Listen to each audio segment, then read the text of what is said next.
ವ್ಯಾಖ್ಯಾಮುದ್ರಾಂ ಕರಸರಸಿಜೈಃ ಪುಸ್ತಕಂ ಶಂಖಚಕ್ರೆ ಬಿಭ್ರದ್ಭಿನ್ನ ಸ್ಫಟಿಕರುಚಿರೆ ಪುಂಡರೀಕೆ ನಿಷನ್ನಃ ಅಮ್ಲಾನಶ್ರೀರಮೃತವಿಶದೈರಂಶಭಿಪ್ಲಾವಯನ್ ಮಾಮಾವಿರ್ಭೂಯಾದನಗಮಹಿಮಾ ಮಾನಸೇ ವಾಗಧೀಶಃ ನಮಸ್ತೆ ಪ್ರಾಣೇಶ ಪ್ರಣತ ವಿಭವಾಯಾಮನಿಮಗಾಃ ನಮಃ ಸ್ವಾಮಿನ್ ರಾಮಪ್ರಿಯತಮ ನಮನ್ ಗುರುಗುಣ ನಮಸ್ತುಭ್ಯಂ ಭೀಮ ಪ್ರಬಲತಮ ಕೃಷ್ಣೇಷ್ಟ ಭಗವನ್ನಮ ಶ್ರೀಮನ್ಮಧ್ವಪ್ರದಿಶ ಸುದರ್ಶನ್ನೋ ಜಯ ಜಯ ಶ್ರೀ ಗುರುಭ್ಯೋ ನಮಃ ನಾರಾಯಣಂ ಸುರಗುರುಂ ಜಗದೇಕನಾಥಂ ಭಕ್ತಪ್ರಿಯಂ ಸಕಲ ಲೋಕ ನಮಸ್ಕೃತಂ ಚ ತ್ರೈಗುಣ್ಯವರ್ಜಿತಮಜಂ ವಿಭುಮಾದ್ಯಮೀಶ ವಂದೇ ಭವಗ್ರಂ ಅಮರಾಸುರ ಸಿದ್ಧವಂದ್ಯಂ ನಾರಾಯಣಂ ನಮಸ್ಕೃತ್ಯ ನರಂ ಚೈವ ನರೋತ್ತಮಂ ದೇವೀಂ ಸರಸ್ವತೀಂ ವ್ಯಾಸಂ ತಥೋ ಜಯಮುದೀರೇ. ವೇದವ್ಯಾಸರ ಮಹಾಭಾರತದ ಚಿಂತಕರಿಗೆ ವಂದನೆಗಳು. ಆಶ್ವಮೇಧಿಕ ಪರ್ವದ 117ನೆಯ ಪ್ರವಚನವಿದು. ಶ್ರೀಕೃಷ್ಣನು ಧರ್ಮರಾಜನಿಗೆ ಕಪಿಲೆಯ ದನದ ಮಹತ್ವವನ್ನು ಮಹಿಮೆಯನ್ನು ಹೇಳುತ್ತಾ ಇದ್ದಾನೆ.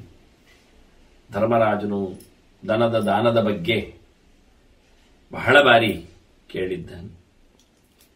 ಕಪಿಲೆಯಲ್ಲಿ ಇರತಕ್ಕಂತಹ ದೇವತೆಗಳ ಬಗ್ಗೆ ಜಿಜ್ಞಾಸೆ ಮಾಡಿದ್ದ. ಕೊಂಬಿನಿಂದ ಹಿಡಿದು ಬಾಲದವರೆಗೆ ದನದಲ್ಲಿರತಕ್ಕ ದೇವತೆಗಳ ಸನ್ನಿಧಾನ ವಿಶೇಷಗಳನ್ನು ಇಲ್ಲಿ ಕೃಷ್ಣ ಹೇಳುತ್ತಾನೆ. ಅನೇಕ ಪುರಾಣಗಳಲ್ಲಿ ಗೋವಿನ ಮಹತ್ವವನ್ನು ಹೇಳುವಲ್ಲಿ ಈ ದೇವತೆಗಳ ಮಾತುಗಳು ಬಂದಿವೆ. ಬೇರೆ ಬೇರೆ ರೀತಿಯಿಂದ ದೇವತೆಗಳ ಅಧಿಷ್ಠಾನಗಳನ್ನು ಗುರುತಿಸಿದ್ದಾರೆ, ಹೇಳಿದ್ದಾರೆ. ಹಾಗೆ ಕೃಷ್ಣ ಇಲ್ಲಿ ಹೇಳುವುದರ ಬಗ್ಗೆ ನಾನು ಸ್ವಲ್ಪ ಹೆಚ್ಚು ಒತ್ತು ಕೊಡ್ತಾ ಇದ್ದೇನೆ. ಅದೇನು ಬಹಳಷ್ಟು ವ್ಯತ್ಯಾಸ ಏನು ಬರುವುದಿಲ್ಲ, ಆದರೆ ವಿಶೇಷತೆ ಇದೆ. ಯಾಕೆ ಅಂತ ಮುಂದೆ ನೋಡುವ. ಮುಖ್ಯವಾಗಿ ನಾನು ಗೋ ಸಮೀಕ್ಷೆಯಲ್ಲಿ ದನದ ಚಿತ್ರದೊಂದಿಗೆ ಅದರಲ್ಲಿ ಇರತಕ್ಕಂಥ ದೇವತೆಗಳ ಚಿತ್ರಣದೊಂದಿಗೆ, ಆ ಚಿತ್ರಕ್ಕೂ ಸಂಬಂಧ ಇರಬೇಕು ಅಂತಲ್ಲ, ಅಂದ್ರೆ ಸ್ಥಾನಗಳನ್ನು ಪ್ರಮಾಣಪೂರ್ವಕವಾಗಿ ಕೊಟ್ಟಿದ್ದೇನೆ. ಅದು ಬೇರೆ ಪುರಾಣಗಳಲ್ಲಿ ಬರುವಂತೆ. ಮಹಾಭಾರತದಲ್ಲಿ ಹೇಳುವಂತೆ ಶೃಂಗದಲ್ಲಿ ಅಂದರೆ ಕೊಂಬಿನಲ್ಲಿಯೇ ವಿಷ್ಣು ಇದ್ದಾನೆ ಅಂತ ಚಿಂತನೆಯನ್ನು ಕೊಡ್ತಾರೆ ಮೊದಲಿಗೆ, ದೇವರ ದರ್ಶನ ಆಗುವಂತೆ. ಹಾಗಾಗಿ ಕೊಂಬಿನಿಂದ ಅಭಿಷೇಕಾದಿಗಳ ಬಗ್ಗೆ ಮಾತಾಡಿದ್ದಿಂದ ಕೃಷ್ಣ. ಇಂದ್ರನು ಇದ್ದಾನೆ. ಇಲ್ಲಿ ಇಂದ್ರ ಅಂದ್ರೆ ಮುಖ್ಯವಾಗಿ ಪ್ರಾಣ ಅಂತ ಅರ್ಥ. ವಿಷ್ಣು ಮತ್ತೆ ಪ್ರಾಣರು ಕೊಂಬಿನಲ್ಲಿ ಇದ್ದಾರೆ ಎನ್ನುವುದು ಪ್ರಧಾನ. ತಲೆಯಲ್ಲಿ ಬ್ರಹ್ಮನು ಬರ್ತಾನೆ, ಲಲಾಟ ಅಂದ್ರೆ ಹಣೆಯಲ್ಲಿ ಬರುವಾಗ ಶಿವನು ಇದ್ದಾನೆ. ಅದರಿಂದ 3 ಮೂರ್ತಿಗಳಿಗೂ ಮೋರೆಯಲ್ಲಿ ಜಾಗ ಉಂಟು. ಅದ್ರ ಮುಖ್ಯವಾಗಿ ನೋಡುವಾಗ ಅದೇ ಶೃಂಗ ಮತ್ತೆ ಮೂಲ ಉಂಟು. ಶೃಂಗ ಮೂಲದಲ್ಲಿ ಚಂದ್ರ ಇಂದ್ರ ಇದ್ದಾರೆ. ಮತ್ತೆ ಅಂದ್ರೆ ಬುಡ ಮಧ್ಯದಲ್ಲಿ ಬ್ರಹ್ಮ ಬರ್ತಾನೆ. ಶೃಂಗಾಗ್ರದಲ್ಲಿ ವಿಷ್ಣು, ಶೃಂಗ ಮಧ್ಯದಲ್ಲಿ ಬ್ರಹ್ಮ, ಶೃಂಗ ಮೂಲದಲ್ಲಿ ರುದ್ರ, ಲಾಟವು ಸೇರಿಕೊಂಡು ಹೀಗೆಲ್ಲ ಅನೇಕ ರೀತಿಯಿಂದ ಚಿಂತನೆ ಮಾಡ್ತಾರೆ. ಆಚೆ ಈಚೆನ ಕೊಂಬ, ಆದ್ರಿಂದ ಸೂರ್ಯಚಂದ್ರರ ಬಗ್ಗೆ ಯೋಚನೆ ಮಾಡ್ಲಿಕ್ಕೆ ಉಂಟು. ಕಣ್ಣು ಮಾತ್ರ ಅಲ್ಲದೆ ಕಣ್ಣಿನಲ್ಲಿ ಅಂತೂ ಶಶಿಭಾಸ್ಕರ ಅಂತ ಹೇಳಿಬಿಡ್ತಾರೆ, ನೇತ್ರಯೋಹ ಅಂತ. ಹಾಗಾಗಿ ನಮ್ಮ ಆಚಮನ ಪದ್ಧತಿಗಳಲ್ಲೆಲ್ಲ ಕಣ್ಣು ಮುಟ್ಟಿಕೊಂಡಾಗ ಸೂರ್ಯಚಂದ್ರನ ಚಿಂತನೆ ಮಾಡುದು. ವಿರಾಟ್ ಪುರುಷನಲ್ಲಿ ಸೂರ್ಯ ಕಣ್ಣಿನಲ್ಲಿ ಬಂದಿದ್ದಾನೆ. ಚಕ್ಷೋ ಸೂರ್ಯೋ ಅಜಾಯತ ಚಂದ್ರಮಾ ಮನಸೋ ಜಾತಃ ಅಂತ. ಆದ್ರಿಂದ ಸೂರ್ಯಾಯ ನಮಃ ಇರುವುದೇ. ಅದು ಸೂರ್ಯಾಗ್ಲಿ ಲೋಚನ ಅಂತ 3 ಕಣ್ಣು ಹೇಳುವಾಗ ಸೂರ್ಯ, ಚಂದ್ರ, ಅಗ್ನಿಯನ್ನು ಗುರುತಿಸಿದ್ದುಂಟು. ಅದರಿಂದ ಚಂದ್ರ ಬರುವುದೇನು ತಪ್ಪೇನಲ್ಲ, ಇರಲಿ. ಹಾಗೆ ಇಲ್ಲಿ ತುಟಿಗೆ ಬಂದಾಗ ಬಾಯಲ್ಲಿ ತುಟಿಯ ಒಂದು ಭಾಗ ಇದೆ, ಅದರಲ್ಲಿ ವಸುಗಳು ಇರ್ತಾರೆ. ವಸುಗಳು 8 ಜನ ಇದ್ದಾರೆ. ನಾನು ಆಚರಣ ಪದ್ಧತಿಯಲ್ಲಿ ವಸುಗಳ ಬಗ್ಗೆ ಪರಿಚಯವನ್ನು ಕೊಟ್ಟಿದ್ದೇನೆ. ದ್ರೋಣ, ಪ್ರಾಣ, ಅರ್ಕ, ಅಗ್ನಿ, ದೋಷ, ವಸ್ತು, ವಿಭಾವಸು ಇವರೆಲ್ಲ ಬರತಕ್ಕವರು ವಸುಗಳಲ್ಲಿ ಬರ್ತಾರೆ. ಹಾಗೆ ಮುದ್ದೆ ದೇವತೆಗಳು ಬರುವ ಕ್ರಮ ಹಾಗೆ. ಇನ್ನು ಹಲ್ಲುಗಳಲ್ಲಿ ಮರುತ್ತುಗಳು ಬರ್ತಾರೆ. 49 ಜನ ಮರುತ್ತುಗಳಿದ್ದಾರೆ. ಅವರೆಲ್ಲ ಹಲ್ಲಿನ ಸಾಲಿನಲ್ಲಿ ಬರ್ತಾರೆ. ಕಿವಿಗೆ ಬಂದಾಗ 2 ಕಿವಿಯಲ್ಲಿ ಅಶ್ವಿನಿ ದೇವತೆ ನೋಡಿ. ಇಲ್ಲಿ ಮೂಗಿನಲ್ಲಿ ಬರಬೇಕು ಅವರು, ಆದ್ರೆ ಕಿವಿಯಲ್ಲಿದ್ದಾರೆ. ಇರಬಹುದು, ಇರಬಾರದು ಅಂತಲ್ಲ. ಅಂದ್ರೆ ತತ್ವಗಳ ಕತೆ ಹಾಗೆ. ತತ್ವಾಭಿಮಾನಿಗಳು ಉತ್ತಮೋತ್ತಮರು ಸಣ್ಣ ತತ್ವಗಳಲ್ಲಿ ಇರ್ತಾರೆ, ಮೇಲಿನ ತತ್ವಕ್ಕೂ ಬರ್ತಾರೆ. ಮೇಲಿನ ತತ್ವದ ಅಭಿಮಾನಿಗಳು ಕೆಳ ತತ್ವಕ್ಕೆ ಯೋಗ್ಯರೇ ಅಧಿಕಾರದಲ್ಲಿ. ಆದ್ರೆ ಕೆಳತತ್ವದ ಅಭಿಮಾನಿಗಳು ಮೇಲಿನ ತತ್ವ ಅಧಿಕಾರಿಗಳಾಗುವುದಿಲ್ಲ. ಇವ ದೊಡ್ಡ ಪೊಲೀಸ್ ಅಧಿಕಾರಿ, ಸಣ್ಣ ಪೊಲೀಸ್ಗಳಿಗೆಲ್ಲೋ ಅಧಿಕಾರಿ ಅವನು. ಆದ್ರೆ ಸಣ್ಣ ಪೊಲೀಸ್ ಅಧಿಕಾರಿ ದೊಡ್ಡ ಪೊಲೀಸ್ ಅಧಿಕಾರಿ ಆಗುವುದಿಲ್ಲ. ಸಣ್ಣ ಮಂತ್ರಿಗಳಿಗೆಲ್ಲ ದೊಡ್ಡ ಮಂತ್ರಿಗಳು ಮಂತ್ರಿಗಳೇ, ದೊಡ್ಡ ಮಂತ್ರಿಗಳಿಗೆ ಸಣ್ಣ ಮಂತ್ರಿಗಳು ಮಂತ್ರಿಗಳಾಗುವುದಿಲ್ಲ.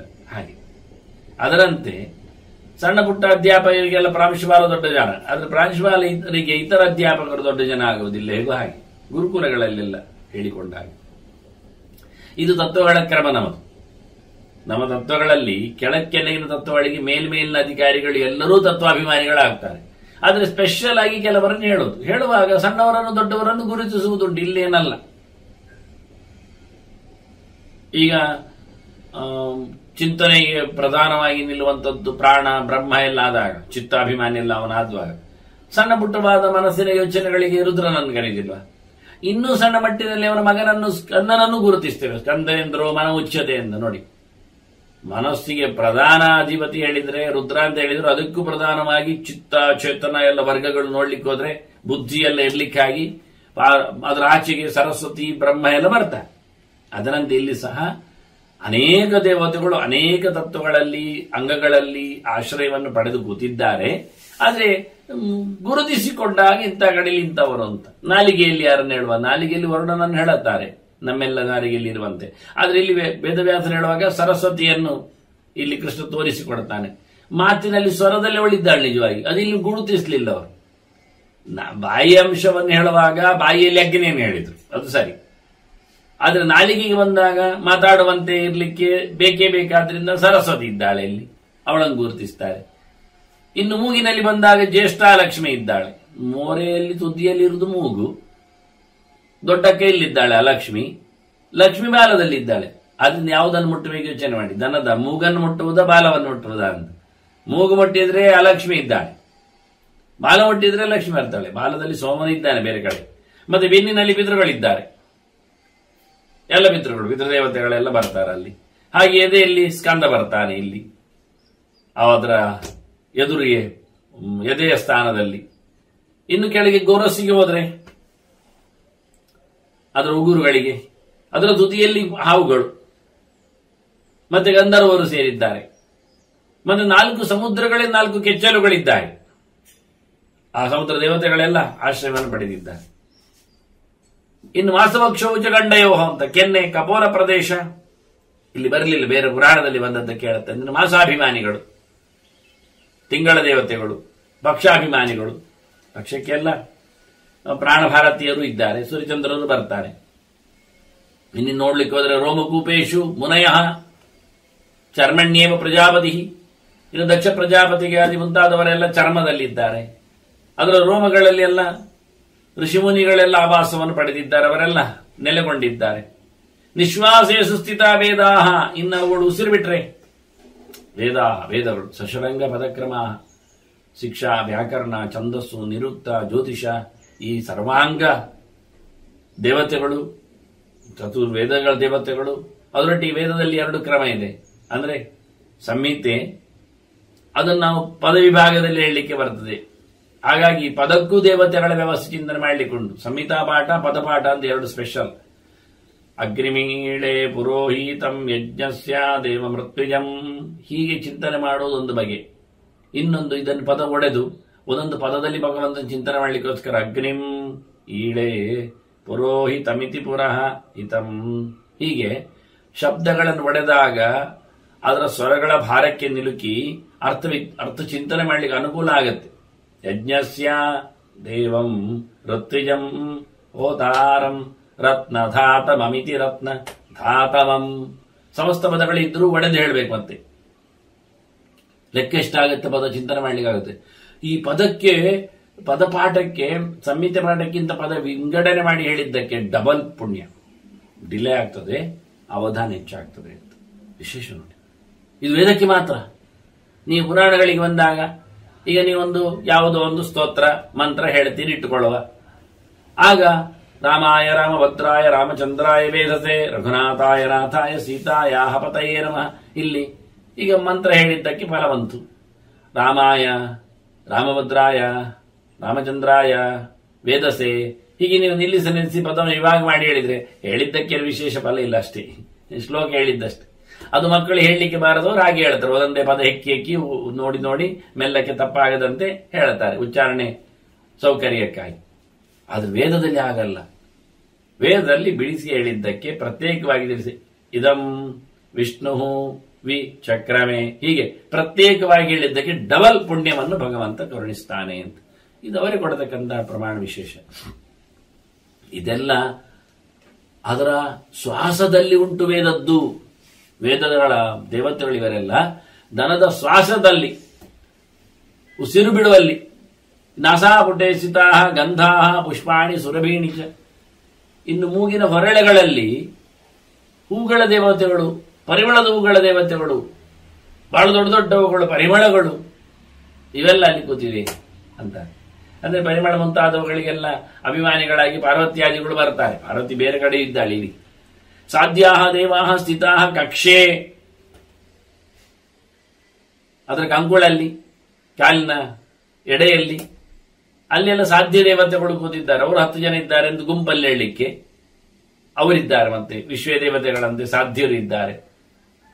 ಅವರ ಚಿಂತನೆಯನ್ನು ತರ್ತಾರೆ ಇಲ್ಲಿ. ಅದನ್ನು ಗ್ರೀವಾಯಾಂ ಪಾರ್ವತಿ ಸ್ಥಿತ, ಕೊತ್ತಿಗೆಯಲ್ಲಿ ಪಾರ್ವತಿ ಇದ್ದಾಳೆ, ಅವಳ ಚಿಂತನೆ. ಪೃಷ್ಠೇಚ ನಕ್ಷತ್ರಣ, ಬೆನ್ನ ಹಿಂದೆ ಪೃಷ್ಠದಲ್ಲಿ ಅಂದ್ರೆ ಬಾರದ ಹತ್ತಿರದಲ್ಲಿ ಪಿತೃಗಳ ಹೇಳಿದ್ದು.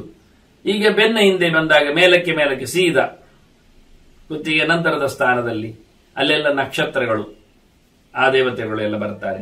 ಕಕುದ್ದೇಶೇ ನಭಸ್ಥಲಂ, ಕುತ್ತಿಗೆ ಜಸ್ಟ್ ಮುಗಿದ ತಕ್ಷಣಕ್ಕೆ ಕಕುತ್ತು ಅಂತ ಕರೀತಾರೆ.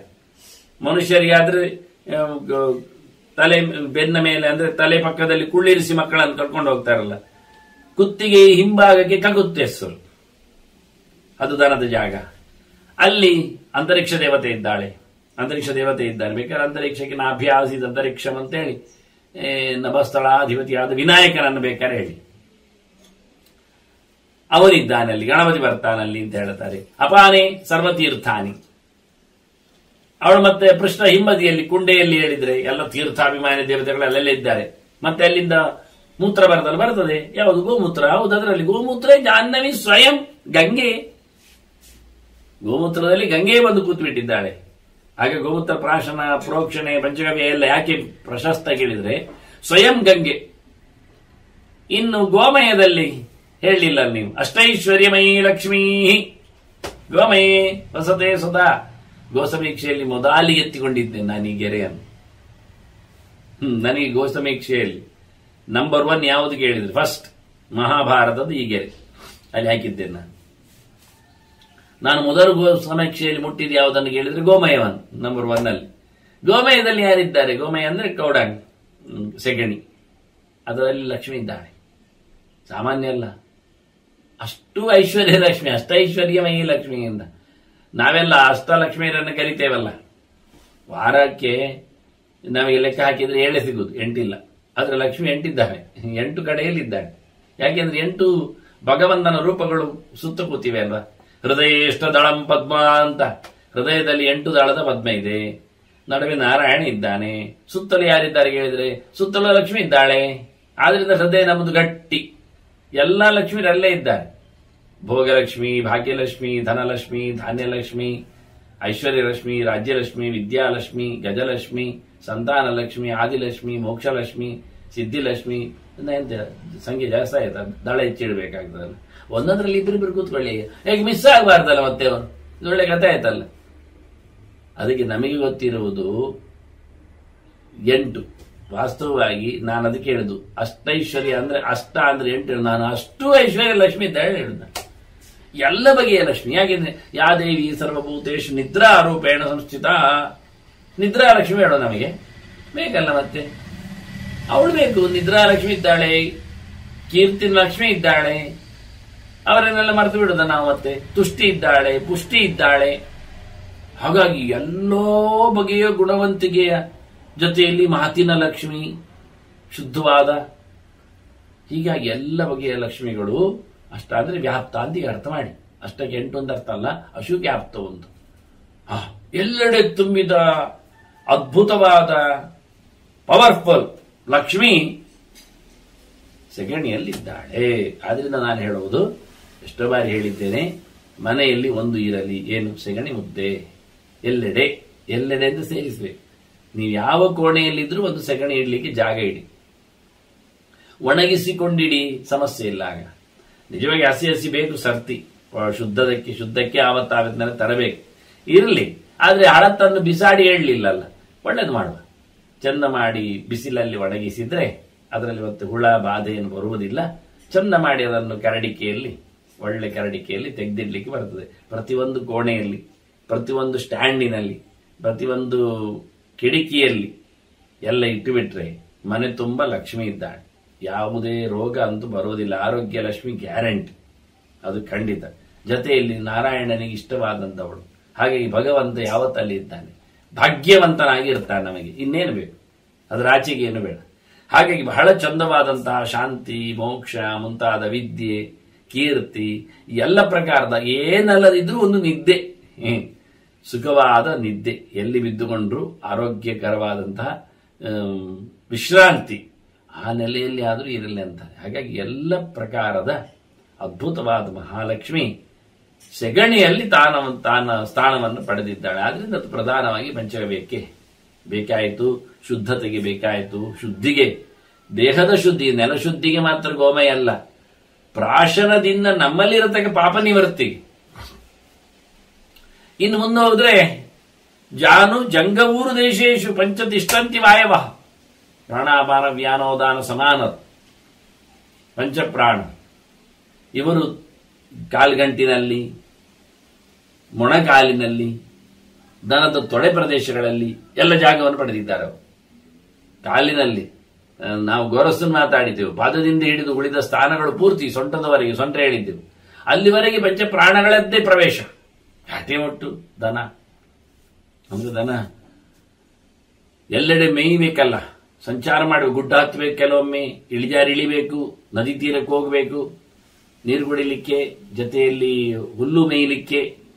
ಎಷ್ಟು ಹೊತ್ತು ಸಂಚಾರ ಮಾಡೋದಿಲ್ಲ. ಅದು ಬೆಳಿಗ್ಗೆ ಹೋದದ್ದು ಸಂಜೆ ಬರುವವರೆಗೆ ಎಷ್ಟು ಗಂಟೆ ತಿರುಗಿತ್ತು ನೋಡಿ. ಅದು ನಿಂತಲ್ಲೇ ಮೇಯುದು, ಕಟ್ಟಿಯಾಗಿದ್ದ ದನ ಮಾತ್ರ ನಿಂತಲ್ಲೇ ಮೇಯುದು.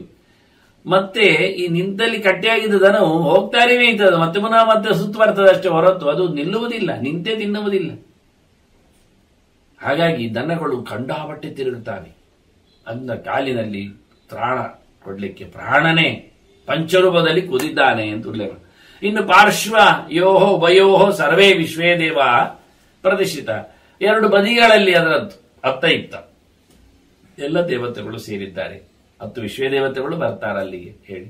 ಮತ್ತೆ ಉಳಿದ ಸುತ್ತ ದೇವತೆಗಳು, ಇತರ ಸ್ತ್ರೀ ದೇವತೆಗಳೆಲ್ಲ ಬಾರದಿದ್ದವರು, ಜಾಗದಲ್ಲಿ ಅಂಗಗಳಲ್ಲಿ ಅವಯವಗಳಲ್ಲಿ ಸ್ಥಾನ ಪಡೆಯದಿರತಕ್ಕಂಥ ದೇವಿಯರು, ದೇವತಾ ಸ್ತ್ರೀಯರು,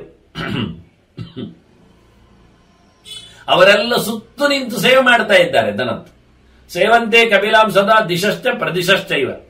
ದಿಗ್ದೇವತೆಗಳು, ವಿದಿಗ್ದೇವತೆಗಳು, ಮತ್ತೆ ರತಿ, ಮೇಧ, ಕ್ಷಮ, ಸ್ವಾಹ, ಶ್ರದ್ಧಾ, ಶಾಂತಿ, ಧೃತಿ, ಸ್ಮೃತಿ, ಕೀರ್ತಿ, ದೀಪ್ತಿ, ಕ್ರಿಯಾ, ಇವರೆಲ್ಲರೂ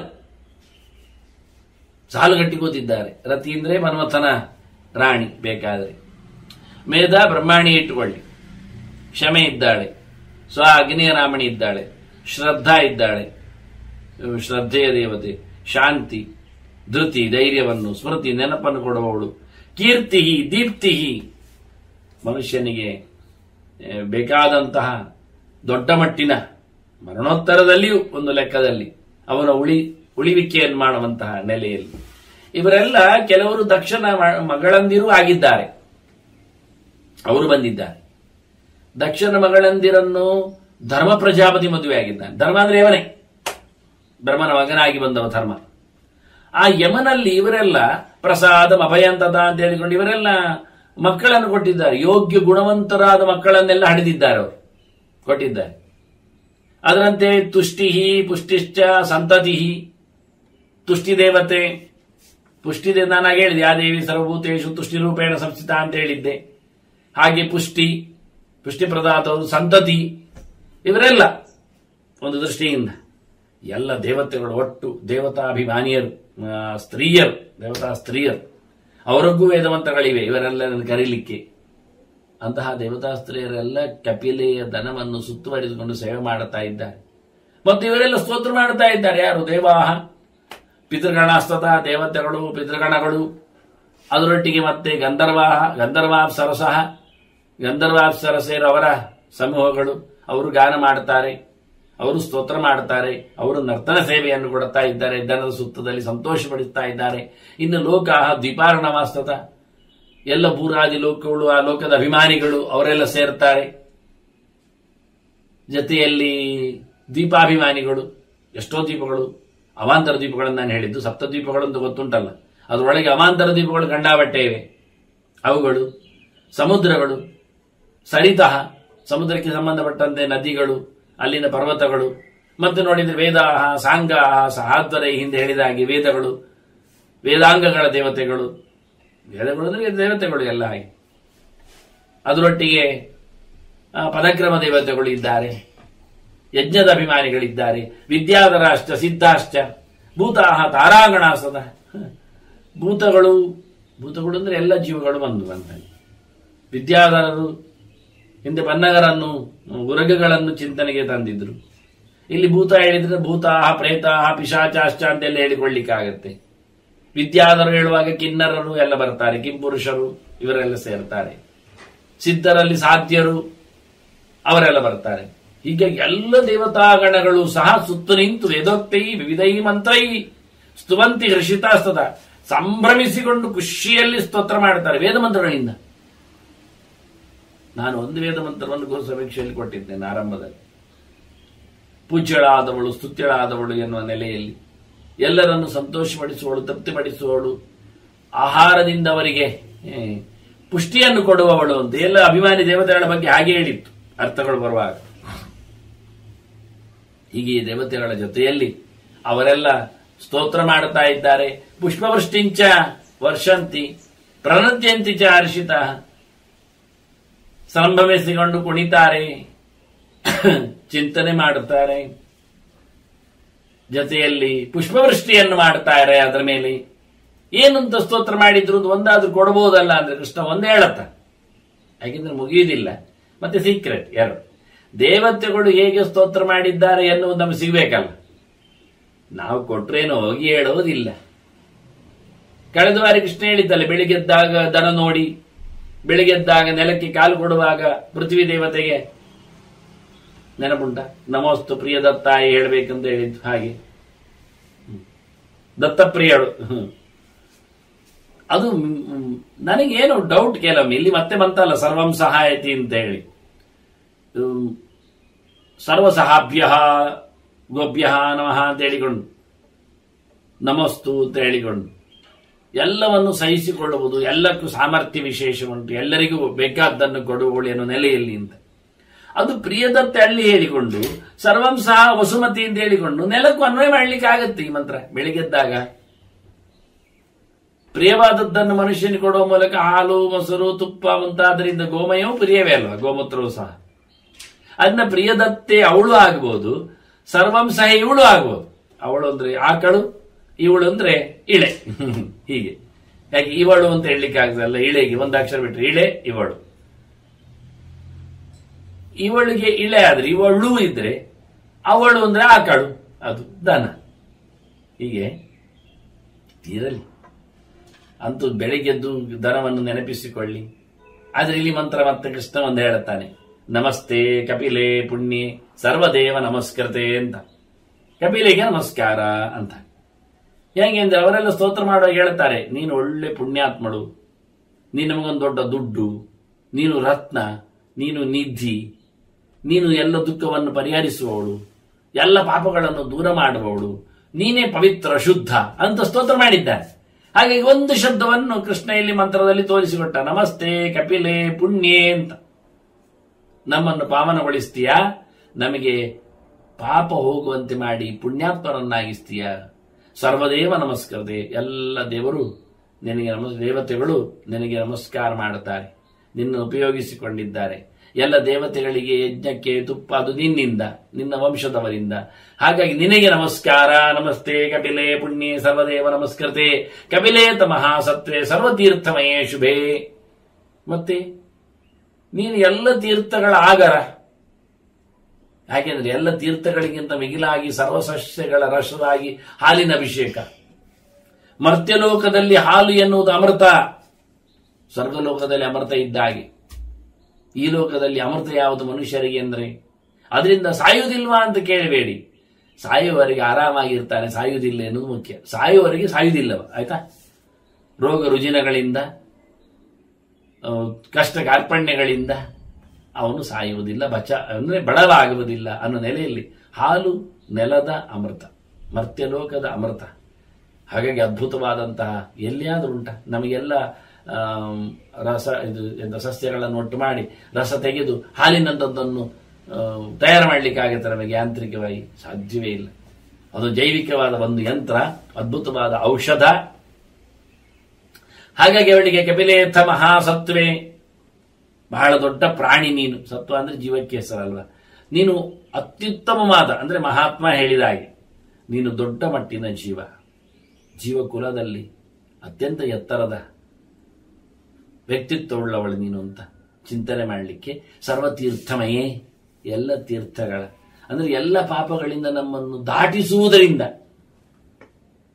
ಅತ್ಯಂತ ಶುಭ್ರಳಾದ ನೀನು, ನಿನಗೆ ನಾನು ನಮಸ್ಕಾರ ಮಾಡುತ್ತೇನೆ ಅಂತ ಒಂದು ಮಂತ್ರವನ್ನು ಕೃಷ್ಣ ನಮ್ಮ ಮುಂದೆ ದನದ ಪ್ರಾರ್ಥನೆ ಮಂತ್ರವನ್ನು ಹಾಕಿದ. ನಮಸ್ತೆ ಕಪಿಲೆ ಪುಣ್ಯೇ ಸರ್ವದೇವ ನಮಸ್ಕೃತೆ ಕಪಿಲೆ ಅಥ ಕಪಿಲೇಥ ಮಹಾಸತ್ವೇ ಸರ್ವತೀರ್ಥಮಯೇ ಶುಭೇ ಅದರ ನೆಲೆಯಲ್ಲಿ.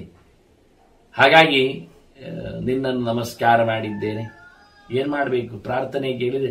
ದಾತಾರಂ ಸ್ವಜುನೋಪೇತಂ ಬ್ರಹ್ಮಲೋಕಂ ನಯ ಸ್ವಯಂ. ಪ್ರಾರ್ಥನೆ ಕತೆ ಅವರೆಲ್ಲ ಪ್ರಾರ್ಥನೆ ಮಾಡ್ತಾರೆ, ಕೊಟ್ಟವನನ್ನು ಬ್ರಹ್ಮಲೋಕಕ್ಕೆ ವೈ ಅಂತ. ಕೊಟ್ಟವನನ್ನು ಮಾತ್ರ ಅಲ್ಲ, ದಾತಾರಂ ಸ್ವಜನೋಪೇತಂ, ಕೊಡುವವನಿಗೆ ಕೊಡ್ಲಿಕ್ಕೆ ಸೇರಿಕೊಂಡಿದ್ದಾರಲ್ಲ, ಎಲ್ಲ ಅನುವು ಮಾಡಿಕೊಟ್ಟಿದ್ದಾರಲ್ಲ. ಅದನ್ನು ವರ್ಷಗಟ್ಟಲೆ ಸಾಕಿದವರು ಮನೆಯವರು ಇದ್ದಾರೆ, ಅವಕಾಶ ಮಾಡಿಕೊಟ್ಟವರು ಬಂಧುಗಳೆಲ್ಲ ಇರ್ತಾರೆ, ಕುಟುಂಬದವರೆಲ್ಲ ಬರ್ತಾರೆ. ಹಾಗಾಗಿ ಕೊಡುವವನ ಜೊತೆಯಲ್ಲಿ ಸೇರಿದವರನ್ನೆಲ್ಲರನ್ನಿಟ್ಟುಕೊಂಡು ಅಂತ ಹೇಳ್ತಾನೆ ನೋಡಿ. ಇದು ದೊಡ್ಡ ವಿಷಯ. ದಾತಾರಂ ಸ್ವಜನೋಪೇತಂ, ಅವನು ಇಷ್ಟ ಯಾರು ಅಂತ ಇಟ್ಟುಕೊಂಡಿದ್ದಾನೆ. ಸಂಕಲ್ಪದಲ್ಲಿ ಯಾರನ್ನೆಲ್ಲ ಗಮನಿಸ್ತಾನೆ, ಬಾಯಲ್ಲಿ ಹೇಳಬೇಕಾಗಿಲ್ಲ, ಮಾಡಿದ್ರೆ ಸಾಕಾಗತ್ತೆ, ಸೇರಿಕೊಂಡ್ರೆ ಆಗತ್ತೆ. ಅಷ್ಟು ಜನರೆಲ್ಲ ಸೇರಿಕೊಂಡು ಬ್ರಹ್ಮಲೋಕಕ್ಕೆ ಒಯ್ಯಿ. ಸೃಷ್ಟಿ ಮಾಡಿದ್ದು ಬ್ರಹ್ಮದೇವ ಅಲ್ವಾ, ಅದನ್ನವನ್ನು.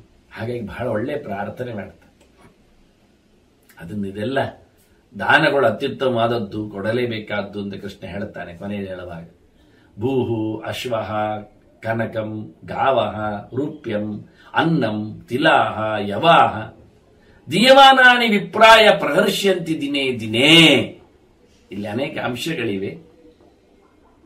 ದೀಯಮಾನಾನಿ ವಿಪ್ರಾಯ, ಕೃಷ್ಣ ಮತ್ತೆ ಮತ್ತೆ ಹೇಳುತ್ತಾ ಇದ್ದಾರೆ. ನಾನು ವಿಪ್ರ ಶಬ್ದವನ್ನು ಅಂತ ಹೇಳಿದ್ದೇನೆ. ಈ ಕಾಂಟೆಸ್ಟ್ ಅಲ್ಲಿ, ದಾನದ ಕಾಂಟೆಸ್ಟ್ ಅಲ್ಲಿ ಕೃಷ್ಣನ ಈ ವೈಷ್ಣವ ಧರ್ಮ ಪ್ರವಚನದಲ್ಲಿ ನಾವು ಕಾಣಬಹುದಾದ ಒಂದು ಸಂಗತಿ ಕೇಳಿದರೆ ವಿಪ್ರ ಶಬ್ದ. ನಾನು ಹಿಂದೊಮ್ಮೆ ಹೇಳಿದ್ದೇನೆ, ಸ್ತ್ರೀ ಪರ್ವಕ್ಕೆ ಬಂದಾಗ ಅಲ್ಲಿ ಗಾಂಧಾರಿ ಗುರುತಿಸ್ತಾ ಕರೀತಾ ಕೂತದ್ದು ಕೇಶವ ಶಬ್ದವನ್ನು ಅಂತ. ಭಾರಿ ಆ ಪರ್ವ ತುಂಬ ಕೇಶವ ತುಂಬಿದ್ದಾನೆ. ಯಾಕೆಂದ್ರೆ ಅವಳು ಹೇಳಿದ್ದು ಹಾಗೆ, ಅವಳು ಗುರುತಿಸಿದ್ದೆ ಅದನ್ನೇ, ಅದಕ್ಕೋಸ್ಕರ ಕರೆದಿದ್ದಾಳವಳು. ನನ್ನ 100 ಸೊಸೆಯಂದಿರಿದ್ದಾಳಲ್ಲ, ನನ್ನ ದುರ್ಯೋಧನಾದಿಗಳ ಹೆಂಡತಿಯರು. ದುರ್ಯೋಧನಾದಿಗಳು 100 ಜನ, ಆದರೆ ಹೆಂಡತಿಯರು ಹೆಚ್ಚು ಜನ ಇದ್ದಾರೆ. ಹಾಗೆ ಅಷ್ಟು ಹೆಂಡತಿಯರು ಇವತ್ತು ವಿಧವೆಯರಾದರು. ನಿನ್ನಿಂದ ತಲೆ ಕೂದಲು ಕೆದರಿಸಿಕೊಂಡಿದ್ದಾರೆ. ರಣಾಂಗಣಕ್ಕೆ ಬಂದಾಗ, ಗಂಡಂದಿರ ಕಳೆಬರ ನೋಡ್ಲಿಕ್ಕೆ ಬಂದಾಗ ಕೃಷ್ಣ ನೋಡು ಅಂತ ಹೇಳುತ್ತಾಳೆ ಗಾಂಧಾರಿ. ಆಗ ಕೃಷ್ಣನ ಕರೆಯುವಾಗ ಕೇಶವ ಅಂತ ಕರೀತಾಳೆ. ಪ್ರಶಸ್ತವಾದ ಗುಂಗುರು ಕೂದಲ ರಾಶಿ ಉಳ್ಳವ ಕೃಷ್ಣ, ಕೇಶಾಹ ವರ್ತಂತೆ ಅಂತ. ಕರ್ಲೆ ಹ್ಯಾರಸ್ ಕೃಷ್ಣನದ್ದು. ಅದು ಎಲ್ಲಿವರೆಗೆ? ಹೆಗಲಿನವರೆಗೆ ಇಳಿಬಿದ್ದಿದೆ. ನೀಳಾಹ ಕುಂಚಿತಾಗ್ರಾಶ್ಚ, ನೇರವಾದ ನಯವಾದ ತೆಳುವಾದ ಕಪ್ಪಾದ ಬಹಳ ಚಂದವಾದ ಕೂದಲ ರಾಶಿ ಅದು ಕೃಷ್ಣನದ್ದು. ಅಷ್ಟು ಚಂದವಾದ ಕೂದಲು ನೋಡಿ ಹೊಟ್ಟೆ ಉರಿದುಕೊಂಡು ಗಾಂಧಾರಿ ಹೇಳ್ತಾನೆ, ನೋಡು ನನ್ನ ಸೊಸೆಯಂದಿರ ಹಣೆ ಬರಹ ಅಂತ, ಅವಸ್ಥೆ ಅಂತ. ಕೃಷ್ಣ ದ್ರೌಪದಿ ಕಾಡಿನಲ್ಲಿದ್ದಾಗ ವರುಷ ಆಗಿದೆ, ಆಕೆಯ ಮರ್ಯಾದೆ ಎಳಿಲಿಕ್ಕೆ ಹೋಗಿ ಎಲ್ಲ ಅನ್ಯಾಯ ಮಾಡಿ ಅಸತ್ಸಭೆಯಿಂದ ಮತ್ತೆ ಕೊನೆಗೆ ಅವರಿಗೆ ಕಾಡು ಪಾಲಾಗಿದೆ ಅಲ್ಲ, ಅಲ್ಲಿಗೆ ಕೃಷ್ಣ ಬಂದಿದ್ದಾನೆ. ಆಗ ಆಕೆ ನಮಸ್ಕಾರ ಮಾಡಿದ್ದಾಳೆ. ಕೃಷ್ಣ ಬಂದಾಗ ತನ್ನ ಪಾಡು ಅಸತ್ಸಭೆಯಲ್ಲಿ ಆದ ಅವರ ದುರ್ನಯದ ಬಗ್ಗೆ ಹೇಳಿಕೊಳ್ಳುವಾಗ ಕಣ್ಣಲ್ಲಿನ ನೀರು ದ್ರೌಪದಿದ್ದು ಕೃಷ್ಣನ ಕಾಲಿಗೆ ಬಿದ್ದಿದೆ. ಕಣ್ಣು ಒರೆಸಿದ್ದಾನೆ ಕೃಷ್ಣ. ಹೇಳುತ್ತಾನೆ ಕೃಷ್ಣ ಅಲ್ಲಿ, ನಿನಗೆ ನಾನು ಇದೇ ರೀತಿಯಾಗಿ 100 ಮಕ್ಕಳ ಕೌರವರ ಮಡದಿಯರು ರಣಾಂಗಣದಲ್ಲಿ ಬೊಬ್ಬಿಡುವುದನ್ನು ತೋರಿಸ್ತೇನೆ ಅಂತ. ಇದಕ್ಕೆ ಶಾಸ್ತಿ ರಣಾಂಗಣಕ್ಕೆ ಕರ್ಕೊಂಡು ಬಂದ. ಕೊನೆ ಹೊತ್ತಿನಲ್ಲಿ ಅವರೆಲ್ಲ ಬಂದಿದ್ದಾರೆ. ಆಗ ದ್ರೌಪದಿಗೆ ಕೃಷ್ಣ ಹೇಳುತ್ತಾನೆ, ಪಶ್ಯ ರಾಜ್ಞರಿ ದಾರಾಂಸ್ತೆ ರುದತಃ ಮುಕ್ತ ಮೂರ್ಧಜಾನ್. ಮುಕ್ತ ಮೂರ್ಧಜಾನ್ ಹಾಗೆ ಶಬ್ದ ಹಾಕಿದ್ದಾನ. ತಲೆ ಕೆದರಿಕೊಂಡು ಅಳುತ್ತಿರುವ ಕೌರವರ ಮಡದಿಯರನ್ನು ನೋಡು ಕೃಷ್ಣೆ ಹೇಗಿದ್ದಾರೆ ಅಂತ. ರುದತಃ ಮುಕ್ತ ಮೂರ್ಧಜಾನ್ ಅಲಿಂಗ್ಯ ಸ್ವಪತೀನ್, ತಮ್ಮ ಗಂಡಂದಿರನ್ನು ಅಪ್ಪಿಕೊಂಡು ಬೊಬ್ಬೆ ಹೊಡಿತಾ ಇದ್ದಾರೆ ಹೆಣಗಳ. ಭೀಮ ಗದಾ ಭಗ್ನೋರು ವಕ್ಷಸಃ, ಅವರನ್ನು ಅಪ್ಪಿಕೊಳ್ಳಿಕ್ಕಾದರೂ ಅವರಿಗೆ ಆಗತ್ತ ಕೇಳಿದ್ರೆ ಇಲ್ಲ, ಎದೆ ಒಡೆದಿದೆ ಭೀಮನ ಗದೆಯ ಏಟಿನಲ್ಲಿ. ಎದೆ ಒಡೆದುಕೊಂಡಿರುವ ಗಂಡಂದಿರನ್ನು ಅಪ್ಪಿಕೊಳ್ಳುತ್ತಿರುವ ತಲೆ ಕೂತರು ಕೆದರಿಕೊಂಡಿರುವ ಹೆಂಗಸರನ್ನು ಕಾಣಿಸ್ತೇನೆ ಹೇಳಿದ ಕೃಷ್ಣ ತೋರಿಸಿದ ಅಂತ ಉಂಟು ಗೆರೆ. ಹಾಗಾಗಿ ಕೃಷ್ಣ ಆ ಪರ್ವದಲ್ಲಿ ಕೇಶವ ಶಬ್ದದಿಂದ ವಾಚ್ಯನಾದ ಹಾಗೆ ಈ ದಾನ ಪರ್ವಕ್ಕೆ ಬಂದಾಗ ಕೃಷ್ಣನ ಬಾಯಿಯಲ್ಲಿ ವಿಪ್ರ ಶಬ್ದ ಭಾರಿ ಜೋರ ಅಲ್ಲಾಡಿದೆ. ಅನೇಕ ಬಾರಿ ಅರ್ಥ ಹೇಳಿದ್ದೀನಿ ನಾನು. ನಿಜವಾಗಿ ಕೃಷ್ಣನ ರೂವಾರಿಗಳು ವಿಪ್ರರು. ಅಂದ್ರೆ ಟುವಪು ಬೀಜ ಸಂತಾನೆ ಅಂತ ಧಾತುವಿನಿಂದ ನಿರ್ಮಾಣಗೊಳ್ಳುವ ಶಬ್ದ ಅಂತ ಮಾಡಿದರೆ, ವಪಂತಿ ಬಿತ್ತುತ್ತಾರೆ ಏನನ್ನು? ಜ್ಞಾನ ಬೀಜ. ಈ ಇಳೆಯಲ್ಲಿ ಜ್ಞಾನದ ಬೀಜವನ್ನು ಬಿತ್ತುವವರು ಯಾರು ಕೇಳಿದರೆ ವಿಪ್ರರು. ಇದು ಕೃಷ್ಣನಿಗೆ ಬೇಕು. ತನ್ನ ಚಿಂತನೆಯನ್ನು ಲೋಕಕ್ಕೆ ಕೊಡುವವರು ವಿಪ್ರ. ಮತ್ತೆ ವಿಶೇಷಣ ಇದು ಪ್ರಾಪೂರಣೆ ಅಂತ ಧಾತು ಇನ್ನೊಂದು ಮಾಡಿದ್ರೆ, ವಿ ಅನ್ನೋದು ಉಪಸರ್ಗ ಮಾಡಿದ್ರೆ, ವಿಶೇಷವಾಗಿ ಪೂರಣ ಮಾಡುವವ, ತುಂಬಿಸುವವ. ಏನನ್ನು? ಏನು ಬೇಕಾದನ್ನು ಜನರಿಗೆ. ಅವರ ಇಷ್ಟ ಯಾವುದು? ಜ್ಞಾನವೇ ಅವರ ಇಷ್ಟ. ಹಾಗಾಗಿ ಜ್ಞಾನವನ್ನು ಮತ್ತೊಬ್ಬರಲ್ಲಿ ತುಂಬಿಸಿಕೊಡುವವ, ಬಿತ್ತುವ ಮಾತ್ರ ಅಲ್ಲ, ತುಂಬಿಸುವವ, ಹೇಳಿಬಿಡುವವ, ಅವರನ್ನು ಪೂರ್ಣ ಮಾಡುವವ ವಿಪ್ರ. ಅದು ಕೃಷ್ಣನಿಗೆ ಬೇಕು. ಇನ್ನು ಏನು ತುಂಬಿಸ್ತಾನೆ ಕೇಳಿದರೆ ವಿಂಪೂರಯಂತಿ ಅಂತ ವಿಪ್ರರು ಅಂದ್ರೆ. ವಿ ಅಂದ್ರೆ ಯಾರು? ವಿಪಕ್ಷಿ ಪರಮಾತ್ಮನು. ವಿ ಅಂದ್ರೆ ವಿಷ್ಣು, ಎಬ್ರಿವೇಶನ್. ವಿ ಅಂದ್ರೆ ಭಗವಂತ, ವಿಶಿಷ್ಟ ಅಂತ ಅರ್ಥ. ಎಲ್ಲಕ್ಕಿಂತ ಭಿನ್ನನು, ಬೇರೆಯು, ಪ್ರತ್ಯೇಕನು, ವಿಲಕ್ಷಣನು, ಎಲ್ಲ ಇರುವವನು, ತುಂಬಿದವನು, ವ್ಯಾಪ್ತನು ಎನ್ನುವ ಅರ್ಥದಲ್ಲಿ. ವಿ ಗತಿ ಸುಮಾರು ಧಾತು ಉಂಟು ಈ ಶಬ್ದಕ್ಕೆ ಅರ್ಥದಲ್ಲಿ. ಹಾಗಾಗಿ ಅಂತಹ ಭಗವಂತನನ್ನು ಯಾರು ತುಂಬಿಸಿಕೊಳ್ಳುತ್ತಾನೆ ಅವನು ವಿಪ್ರ. ಬುದ್ಧಿಮಂತ ಎನ್ನುವ ಅರ್ಥದಲ್ಲಿ ಅಲ್ಲ, ತಿಳಿದವನು ಎನ್ನುವ ಅರ್ಥದಲ್ಲಿ. ಏನಂತ ತಿಳಿದವನು? ದೇವರನ್ನು ತಿಳಿದವನು. ಏನ್ ಮಾಡ್ತಾನೆ? ದೇವರನ್ನು ತಿಳಿಸಿಕೊಡ್ತಾನೆ ಅಂತ ಅರ್ಥದಲ್ಲಿ ಅಂತ. ಹಾಗಾಗಿ ವಿಪ್ರ ಶಬ್ದವನ್ನು ಮತ್ತೆ ವಿ ಅಂದ್ರೆ ವೇದ, ಅದನ್ನು ಅಂದ್ರೆ ಪ್ರವಚನ ಮಾಡಿ, ವೇದ ಪ್ರವಚನಾದ್ ವಿಪ್ರಹ ಅಂತ. ವೇದವನ್ನು, ಭಗವಂತನನ್ನು ವೇದದ ಮೂಲಕ ತಿಳಿಸಿಕೊಡುವವನು ಮಾತಿನಲ್ಲಿ ಅನ್ನುವ ನೆಲೆಯಲ್ಲಿ ವಿಪ್ರನಾಗ್ತಾನೆ. ಹಾಗಾಗಿ ಮುಖ್ಯವಾಗಿ ವಿ ಅಂದರೆ ವಿಷ್ಣು, ಪ್ರ ಅಂದ್ರೆ ಪರ. ವಿಷ್ಣು ಪರ ಅಂತ ಹೇಳುವವ, ಸಾಕಿಷ್ಟು. ದೇವರು ದೊಡ್ಡವನು ಯಾರು ಹೇಳುತ್ತಾನೆ? ಯಾವ ದೇವರು? ವಿಷ್ಣು. ವಿಷ್ಣು ದೊಡ್ಡವನು ಎನ್ನುವುದನ್ನು ಯಾರು ಅರಗಿಸಿಕೊಂಡಿದ್ದಾನೆ, ಅದನ್ನು ನಂಬ್ತಾನೆ, ಅದನ್ನು ತಿಳಿಸ್ತಾನೆ, ಅದನ್ನು ಅರ್ಥ ಮಾಡಿಕೊಳ್ಳುತ್ತಾನೆ, ಯಾವ ಕಾಲದಲ್ಲಿಯೂ ಇನ್ನೊಂದಕ್ಕೆ ವಾಲದವನು ಯಾರಿದ್ದಾನೆ ಅವನು ವಿಪ್ರ. ಅದು ಮುಖ್ಯ. ಪ್ರ ಅಂದ್ರೆ ಭಗವಂತ ಅಲ್ವ, ಅಗಯ ಪ್ರವಿಸಂಭುವ ಸುಖಾಹ ವಿಷ್ಣುವಾಚ. ಅದರಿಂದ ಪರನನ್ನು, ಭಗವಂತನನ್ನು ಚೆನ್ನಾಗಿ ಅರಿತವನು, ವಿಗತ, ಅದನ್ನೇ ಎಲ್ಲ ಕಡೆ ತುಂಬಿ ನೋಡುವವನು. ಪರಮೋಚ್ಚವಾದ ಸಂಗತಿಯೇ ಭಗವಂತ ಎನ್ನುವುದನ್ನು ಅಂತರ್ಯಾಮಿಯಾಗಿ ಎಲ್ಲದರಲ್ಲಿ ಕಾಣುವವನು. ಯ ಪೃಥಿವ್ಯಾಂ ತಿಷ್ಟನ್ನು ಹೇಳಿಕೊಳ್ಳು. ಹಾಗಾಗಿ ಪರನಾಗಿ ಬೇರೆಯಾಗಿ ಉತ್ತಮನಾಗಿ ಭಗವಂತನನ್ನು ಎಲ್ಲೆಡೆ ಕಾಣುವವನು. ಈ ಅರ್ಥಗಳಲ್ಲಿ ಎಲ್ಲ ನನಗೆ ವಿಷ್ಣು ಪರನು ಬೇಕು ಅಂತ ಹೇಳಿ ಕೃಷ್ಣ ವಿಪ್ರ ಕರೆದಿದ್ದಾನೆ. ಇಲ್ಲಿ ಮತ್ತದನ್ನೇ ಹೇಳುತ್ತಾನೆ. ಭೂಹು ಅಶ್ವಃ ಕನಕಂ ಗಾವಃ ರೂಪ್ಯಂ ಅನ್ನಂ ತಿಲಾಹ ಯವಾಹ ದೀಯಮಾನಾನಿ ವಿಪ್ರಾಯ. ನೀವು ನೆಲದಾನ ಮಾಡಿ, ತಿಲದಾನ ಮಾಡಿ, ಅನ್ನದಾನ ಮಾಡಿ, ಗೋಧಿ ದಾನ ಮಾಡಿ, ಚಿನ್ನ ದಾನ ಮಾಡಿ, ಬೆಳ್ಳಿ ದಾನ ಮಾಡಿ, ಕುದುರೆ ದಾನ ಮಾಡಿ, ದನ ದಾನ ಮಾಡಿ. ನೋಡಿ ಎಲ್ಲೆಲ್ಲ ಜೋಡಿ ಜೋಡಿ ಇದು. ನಾನು ಮಾಡಿದ್ದು ಶಬ್ದಗಳಲ್ಲಿ ಅಷ್ಟೇ. ಏನು ಬೇಕಾದ್ರೂ ಕೊಡಿ, ಕೊಡುವುದಾದ್ರೆ ಯಾರಿಗೆ ಕೊಡಿ? ನನ್ನನ್ನು ಒಪ್ಪುವವನಿಗೆ ಕೊಡಿ. ಇದು ಸ್ವಾರ್ಥ ಅಂತ ಹೇಳಲಿಕ್ಕೆ ಹೋಗ್ಬೇಡಿ. ಯಾಕೆಂದ್ರೆ ಎಲ್ಲವೂ ದೇವರದ್ದೇ ಅಲ್ವಾ, ಅದಕ್ಕೆ ದೇವರು ಹೇಳಿದ್ದು. ದೇವರಲ್ಲದ್ದೇನುಂಟು? ಸರ್ವಂ ಕಲ್ವಿದಂ ಬ್ರಹ್ಮ, ಉಳಿದವರದ್ದಲ್ಲ ಇದು. ಸರ್ವಂ ಕಲ್ವಿದಂ ಶಿವಂ ಎಲ್ಲ ಹೇಳಲಿಕ್ಕೆ ಹೋಗಲಿಲ್ಲ. ಇದು ಭಗವಂತನದ್ದೇ ಅಲ್ಲ. ಆದ್ರಿಂದ ಭಗವಂತ ಹೇಳ್ತಾನೆ, ಎಲ್ಲ ನನಗಾಗಿ ಕೊಡಿ, ಬೇರೆಯವರಿಗಾಗಿ ಅಲ್ಲ. ಕೊಟ್ರೆ ಅಕ್ಷಯ ಫಲ ಬರ್ತದೆ. ಆಗೇನಾಗುತ್ತೆ? ಪ್ರಹರ್ಷ್ಯಂತಿ ದಿನೇ ದಿನೇ. ಈ ವಸ್ತುಗಳ ದೇವತೆಗಳು ತುಂಬಾ ಖುಷಿ ಪಡ್ತಾರೆ. ಈ ಅರ್ಥ ಪ್ರಧಾನ ಇಟ್ಟುಕೊಳ್ಳಿ. ಕೊಡುವಾಗ ಆಗುವ ದೇವತೆಗಳಿಗೆ ತೃಪ್ತಿ ವಿಷಯಕ್ಕಿಂತಲೂ ದನದಲ್ಲಿ ಇರತಕ್ಕ ದೇವತೆಗಳಿಗೆ ಖುಷಿ ಆಗುತ್ತೆ, ಕುದುರೆಯಲ್ಲಿದ್ದವುಗಳಿಗೆ ಖುಷಿ ಆಗುತ್ತೆ, ಎಳ್ಳಿನ ದೇವತೆಗೆ, ಧಾನ್ಯದ ಲಕ್ಷ್ಮಿಗೆ ಅಥವಾ ಧಾನ್ಯ ದೇವತೆಗೆ, ಗೋಧಿಯಲ್ಲಿರುವವರಿಗೆ, ಗೋಧಿ ಪ್ರಧಾನವಾದಂತಹ ಸೂರ್ಯನಿಗೆ ಬೇಕಾದ್ರೆ, ಬೆಳ್ಳಿ ಅದು ಶಿವನಿಗೆ, ಚಿನ್ನ ಅದು ಮತ್ತೆ ಬ್ರಹ್ಮನಿಗೆ ಸುವರ್ಣ, ಹೀಗೆ ಇನ್ನೆಲ್ಲ ಪೃಥ್ವಿ ದೇವತೆ. ಈ ಎಲ್ಲ ದೇವತೆಗಳಿಗೆ ಖುಷಿಯಾಗುವುದು ಯಾವಾಗ ಅಂದ್ರೆ ಅದನ್ನು ಯೋಗ್ಯನಿಗೆ ತಲುಪಿಸಿದಾಗ ಮಾತ್ರ, ಇಲ್ಲ ಆದ್ರೆ ಇಲ್ಲ. ಇದು ಮುಖ್ಯ. ದೀಯಮಾನಾನಿ ವರ್ಧಂತೆ ದಾತಾರಂ ಧಾರಯಂತಿಷ. ಅದು ಕೊಡುವುದರಿಂದ ಇವನಿಗೆ ಖಾಲಿ ಆಗುವುದಿಲ್ಲ, ಹೆಚ್ಚಾಗ್ತದೆ. ಅವರು ಬೆಳೀತಾರೆ, ಅವರು ಬೆಳಗಿಸ್ತಾರೆ, ವೃದ್ಧಿಯನ್ನು ಕೊಡ್ತಾರೆ, ಬಡತನ ಬರುವುದಿಲ್ಲ, ಶ್ರೀಮಂತಿಗೆ ಬರ್ತದೆ. ಅಷ್ಟೇ ಅಲ್ಲ, ದಾತರನ್ನು, ಕೊಟ್ಟವನನ್ನು, ದಾನಿಯನ್ನು ಬಚಾವ್ ಮಾಡ್ತದೆ, ಸಂಸಾರದಿಂದ ಮೇಲೆ ಕೊಯ್ತದೆ, ಮೋಕ್ಷವನ್ನು ಕರುಣಿಸ್ತದೆ. ಹಾಗಾಗಿ ಇದನ್ನು ಕೊಡಿ ಅಂತ ಕೃಷ್ಣ ಹೇಳ್ತಾನೆ. ಮತ್ತೆ ಸ್ವಲ್ಪ ಜಾಗ್ರತೆ ಅಂತಾನೆ. ಇದು ಕೃಷ್ಣನ ಗೆರೆ.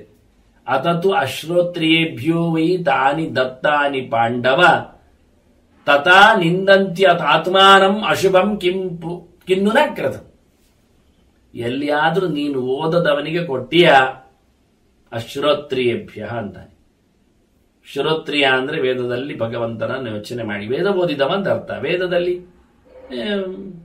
ಎಲ್ಲ ಮಾತುಗಳು ಭಗವಂತನ ಹೇಳುವುದು ಎನ್ನುವುದು ಮಾಮೂಲಿ. ವೇದ ಇಷ್ಟ ಸರ್ವೈರಹಮೇ ವೇದ್ಯ ಅಂತ ಕೃಷ್ಣನೇ ವೇದದ ಮುಖ್ಯ ಅರ್ಥ ಅಂತ.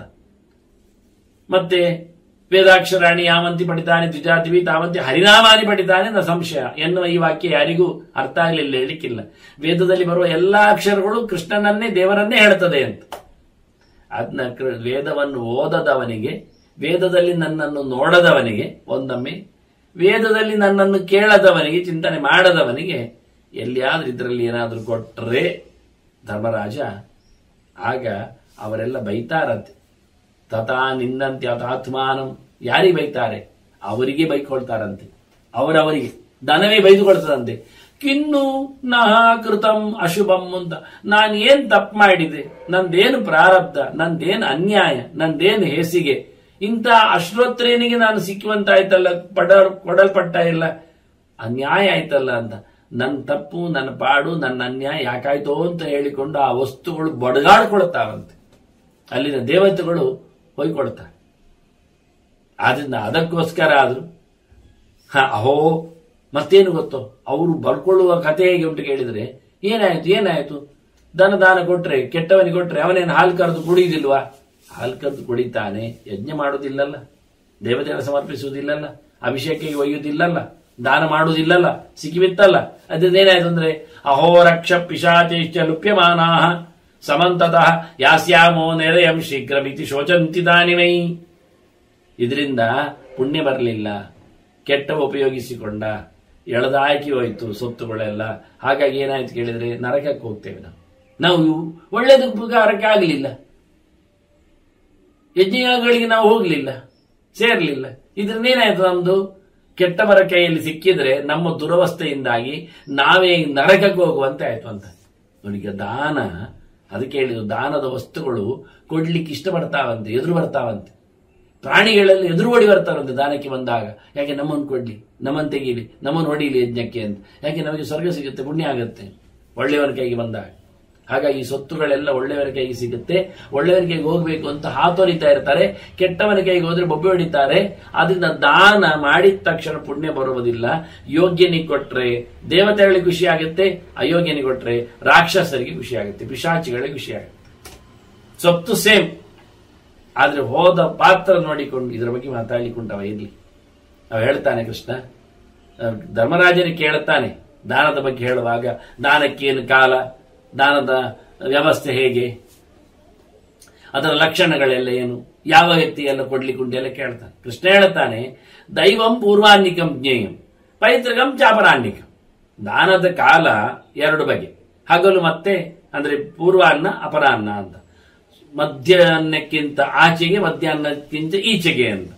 ಸೂರ್ಯೋದಯ ಅಂತೂ ಆಗಲೇಬೇಕು ಯಾವುದಕ್ಕೂ ದಾನಕ್ಕೆ. ಆದ್ರಿಂದ ಕೃಷ್ಣ ಹೇಳ್ತಾನೆ ಸೂರ್ಯೋದಯ ಆಗ್ಲಿ, ಮತ್ತೆ ಹಗಲನ್ನು ಮೊದಲು ಮತ್ತೆ ಮಾಡಿ, ಪೂರ್ವ ಅಪರ, ನಡು ಮಧ್ಯಾಹ್ನವನ್ನು, ಪೂರ್ವ ಅಂದ್ರೆ ಪೂರ್ವಾನ್ನ, ನಡು ಮಧ್ಯಾಹ್ನ ನಂತರ ಅಪರಾಹ್ನ ಅಂದ್ರೆ ನಂತರ ನೆಕ್ಸ್ಟ್. ಆದ್ರಿಂದ ಮಧ್ಯಾಹ್ನದ ಮೊದಲಿಗೆ ದೇವತೆಗಳ ಆರಾಧನೆಗೆ ಮೀಸಲು, ಮಧ್ಯಾಹ್ನದ ಬಳಿಕ ಪಿತೃಗಳ ಆರಾಧನೆ ಮೀಸಲು. ದೈವ ಪಿತೃಕಾರ್ಯಾಭ್ಯಾನ್ನ ಪ್ರಮದಿತವ್ಯಂ ಅಂತ ಶ್ರುತಿ.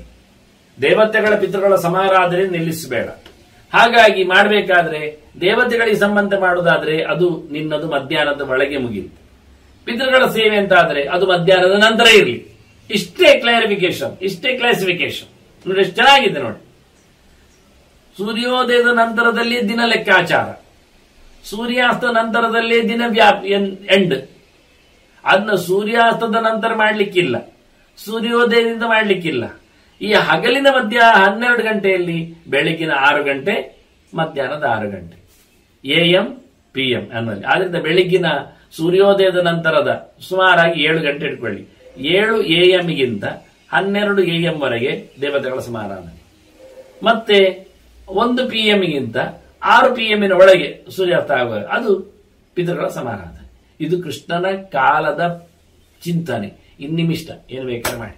ನೀವು ಪಿತೃ ಕಾರ್ಯವನ್ನು ಬೆಳಿಗ್ಗೆ ಮಾಡಿ, ಕೆಲವೊಮ್ಮೆ ದೇವ ಕಾರ್ಯವನ್ನು ರಾತ್ರಿ ಮಾಡಿ. ನನಗೆ ಕೃಷ್ಣ ಹೇಳಿದ್ದಾನೆ ದೈವಂ ಪೂರ್ವಾನ್ನಿಕಂ ಜ್ಞೇಯಂ ಪೈತೃಕಂ. ಇದು ಪ್ರಶ್ನೆಗೆ ಹೇಳಿದ್ದಕ್ಕೆ ಯಮ, ನರಕದ ಒಡೆಯ, ಧರ್ಮದ ದೇವತೆ ಧರ್ಮರಾಜ ಕೃಷ್ಣನಲ್ಲಿ ಕಾಲದ ಬಗ್ಗೆ ಕೇಳುತ್ತಾನೆ.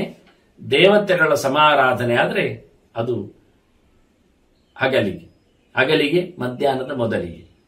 ಆ ನಂತರ ಪಿತೃಗಳ ಸಮಾರಾಧನೆಗೆ ಅಂತಾದ್ರೆ ನಿಮ್ಮದೇನಿದ್ರು ಅದು ನಂತರ. ಕಾಲಹೀನಂತೂ ಯಜ್ಞಾನಂ ತದ್ದಾನಂ ರಾಜಸಂವಿದು. ಸರಿಗಟ್ಟಲ್ಲಿ ಮಾಡದಿದ್ರೆ ಅದೇನು ದೇವತೆಗಳಿಗೆ ಸಂಜೆ ಕೊಟ್ಟರೆ ಆಗುದಿಲ್ಲ, ಆಗ್ತದೆ, ಅದು ರಾಜಸ ಆಗ್ತದೆ, ಸಾತ್ವಿಕ ಅಲ್ಲ.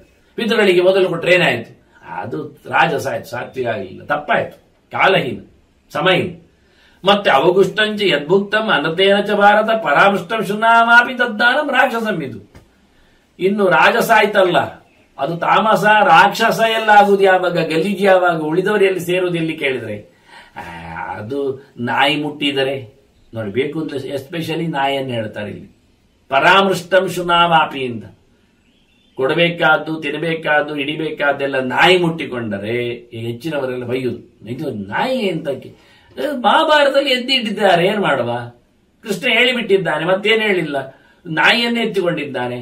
ಇನ್ನೂ ಉಪಲಕ್ಷಣ ಹೇಳಿಕೊಂಡು ನಾಯಿ ಮುಂತಾದಿಗಿಂತಾದಿ ಎಂತ ಕರ್ಮಕ್ಕೆ ಅವನು ಹೇಳುವಾಗ ಹೇಳ್ತಿದ್ದಾಗ ಶುನಾದಿನ ಹೇಳ್ತಿದ್ದ, ಶ್ವಾದಿನ ಹೇಳ್ತಿದ್ದ, ನಾ ಇತ್ಯಾದಿಗಳಿಂದ ಅಂತ, ಶುನಕಾದಿನ ಅಥವಾ ಶ್ವಾದಿನ ಅಂತ.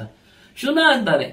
ಅದು ಇವತ್ತು ಹೆಚ್ಚು ಮನೆಗಳಲ್ಲಿ ನಾಯಿಯನ್ನು ಸಾಕ್ತಾರೆ, ಅವರಿಗೆ ಅದು ಬೇಕೆ ಬಂಧುಗಳಾಗಿ, ಅದರಿಂದ ಅವರು ಮುಡುತ್ತಾರೆ, ಹೇಳ್ತಾರೆ ಅವರು ಮುಟ್ಟಿದ ನಂತರ ಮೀತೇನೆ ಅಂತ. ಅದು ಪ್ರಯೋಜನ ಇಲ್ಲದ ವಿಷಯ, ಅದು ಹೇಳಲಿಲ್ಲ ಎಲ್ಲಿ ಸಹ.